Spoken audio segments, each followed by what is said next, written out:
அன்பான சொந்தங்கள் அனைவருக்குமே வணக்கம். பரபரப்பா பெற்றிருக்க கார்த்திகை தீபம் சீரியல்ல நாளைக்கு உள்ள ஒரு முக்கியமான ப்ரோமோ தான் பார்க்க போறோம்.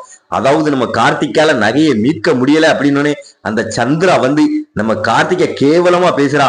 என்னமோ பெரிய பில்டப்போட போன நகை மீட்டு கொண்டாந்துருவேன் அப்படின்னு சொல்லி ரொம்ப நக்கலா பேசுறா. அதுக்கடுத்து நம்ம சாமுண்டீஸ்வரி வந்து இவன் என்ன வெட்டி பேச்சு சந்திரா அப்படின்ட்டு அவங்க சொத்து எல்லாத்தையுமே கையில எடுத்து கொடுக்குறாங்க. இதை வித்து எனக்கு பணத்தோட வா அப்படின்னு சொன்னோன்னே சந்திரா ரொம்ப சந்தோஷப்படுறா.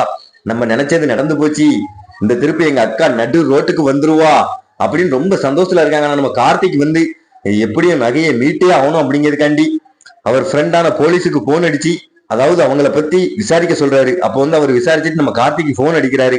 அதாவது கார்த்திகி, நீ சொன்னவங்களை பத்தி விசாரிச்சேன், அவங்க மொபைலே நான் ட்ராக் பண்ணி பார்த்தேன், ஆனா மொபைல் எல்லாம் சுவிட்ச் ஆஃபா இருக்கு, அவங்க சரியான கிரிமினலா இருப்பாங்க போலுக்கு அப்படின்னு சொன்னோடனே நம்ம கார்த்திக் வந்து நம்ம ராஜராஜன் வந்து சொல்றாரு, கவலைப்படாதீங்க மாமா, எப்படி நகையை மீட்டலாம் அப்படின்னு சொன்ன உடனே நம்ம ராஜராஜன் வந்து இந்த குடும்பத்துக்கு எப்பமெல்லாம் கஷ்டம் வருதோ அப்பமெல்லாம் நீங்க தான் மாப்பிள்ள முன்ன நின்று காப்பாத்துறீங்க, ஆனா அது சாமுண்டீஸ்வரிக்கு தெரிய மாட்டேங்குது அப்படின்னு சொல்றாரு. அதுக்கடுத்து நம்ம கார்த்திக் வந்து மயில கூட்டிட்டு போறாரு. போய் அவங்கள வந்து சல்லற போட்டு நம்ம கார்த்திக் அலசுறாரு. அப்போ வந்து அவங்க ஒரு லாட்ஜில தங்கியிருந்தது நம்ம கார்த்திக் வந்து தெரிய வந்தது. அந்த லாட்ஜில இருந்து அவங்களை தூக்கிட்டு வந்தாரு. அது வேற லெவல். அதுக்கடுத்து பாத்தீங்கன்னா பஞ்சாயத்துல கூட அவங்களை நிப்பாட்டினாரு. அது சூப்பரா இருந்தது. அதாவது பரபரப்பா போயிட்டு இருக்க கார்த்திகை நிமிஷம் மிஸ் பண்ணாம பாருங்க. மறக்காம நம்ம சேனலுக்கு வந்து லைக் பண்ணுங்க, சப்ஸ்கிரைப் பண்ணுங்க.